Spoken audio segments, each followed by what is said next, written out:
कुतुब मीनार तनाज़े में दिल्ली वक्फ बोर्ड की भी एंट्री हो गई है। बोर्ड ने कुतुब मीनार कैंपस में मस्जिद में नमाज रोके जाने पर सवाल उठाया। दिल्ली वक्फ बोर्ड के रुकन और दिल्ली बार काउंसिल के साबिक नायब सदर हिमाल अख्तर ने न्यूज़ 18 उर्दू से बात करते हुए कहा कि मस्जिद में 46 सालों से नमाज हो रही थी। एएसआई को अचानक ख्वाब आया और इसने नमाज पढ़ने पर रोक लगा दी। हमने इस मामले को लेकर 17 मई को पहले ही लेटर लिखा है और हमें उम्मीद है कि एएसआई इस मामले को देखते हुए नमाज पढ़ने की इजाज़त देगा।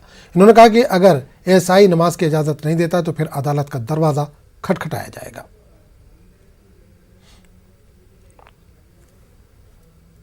मीनार विवाद में एक नया मोड़ आ गया है, क्योंकि दिल्ली वक्फ बोर्ड के जरिए से ये कहा जा रहा है कि कुतुब मीनार में जो मस्जिद थी उसमें होने वाली नमाज को बंद कर दिया गया है, वो गैर कानूनी है। हमारे साथ हैं वक्फ बोर्ड के मेंबर हिमाल अख्तर साहब, वो बार काउंसिल के उपाध्यक्ष भी रहे हैं। सर, कैसे आप लोग कह रहे हैं कि तमाम विवाद फैला हुआ है, सुनवाई भी इस मामले को लेकर हो रही थी, तो आप लोग का क्या पक्ष है? वैसे देखिए, इसमें पक्ष की कोई बात ही नहीं है। वहाँ मस्जिद है और पिछले 46 साल से बिना किसी डिस्टर्बेंस के, बिना किसी अपोजिशन के वहाँ नमाज हो रही थी। वहाँ आज की डेट में शेर मोहम्मद इमाम है हमारे, इससे पहले इनके फादर हुआ करते थे। हम उनको सैलरी देते थे, नमाज होती थी। पूरी दुनिया इस बात की गवाह है।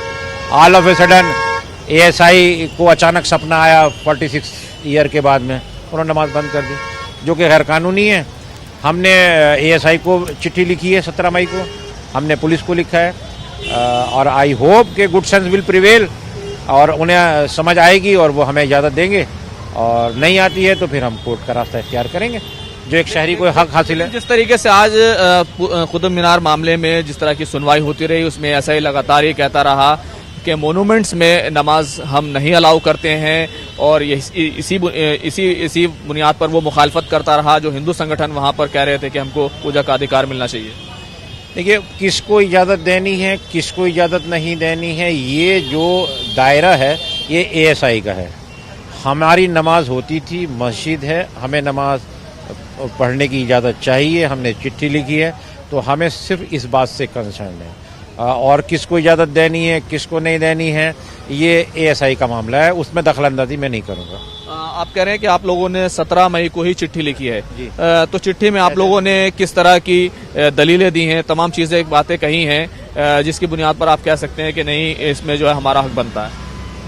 हमारे लिए यही दलील काफ़ी है कि वहाँ मस्जिद है और वक्फ बोर्ड के अंडर में आती है और पिछले 46 साल से चल रही थी, बिना किसी रीज़न के बंद नहीं कर सकते।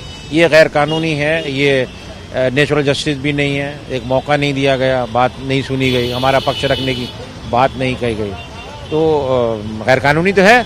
या हमें उम्मीद है कि हमारे हक में फैसला होगा, और नहीं करेंगे तो अल्टीमेट फिर हर शहरी के लिए कोर्ट खुला हुआ है, हम ही कोर्ट जाएंगे। आप सीधे तौर पर कह रहे हैं कि आप लोग इस मामले में कोर्ट में याचिका दाखिल करने वाले हैं? मुझे उम्मीद है कि एएसआई अपनी चीज़ पर गौर करेगी, और नहीं गौर किया तो सबके लिए जो रास्ता है वो हमारे लिए भी रास्ता है। कैमरामैन मुनमुन सिंह के साथ खुर्रम शहजाद, न्यूज़ 18 दिल्ली।